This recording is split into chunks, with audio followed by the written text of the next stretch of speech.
એટલે કોષ જોડણી વાળી કરી એમાં ઘણો દાખલો. ઢોર ખાય, પંખી ખાય, ચોર લઈ જાય, કોઈક વાળી જાય તો ગયું. વરસાદ વરસે ને દાણા પાકે. શું લખ્યું? વરસાદ વરસે દાણા પાકે તો ચોર ખાય, ઢોર ખાય, પક્ષી ખાય તોય ખૂટે નહીં. અડધો કલાક વરસાદ પડે તો લાખો એકર જમીન પલાળી નાખે. કેટલી લાખો એકર જમીન હોય તો પલળી જાય અને સરસ મોલ થાય. ગુણાત્મ શીખ્યું છે આ વાત કે જીવથી કોઈ સાધના થાય. એમ વરસાદ પડે ને દાણા પાકે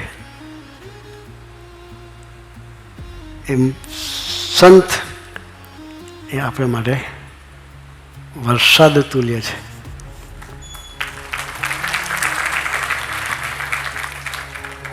એની કૃપા થાય તો કંઈ કરવાનું રહે નહીં.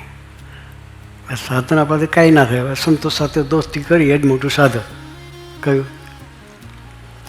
જેને સંતો સાથે દોસ્તી કરી છે એના જીવનમાં કોઈ પ્રશ્ન હોય પણ નિશ્ચિંતતા જે પ્રગટે, પ્રશ્ન હોવા છતાં પણ શાંતિથી જીવન જીવી શકે એ ભાથું સંતો આપે.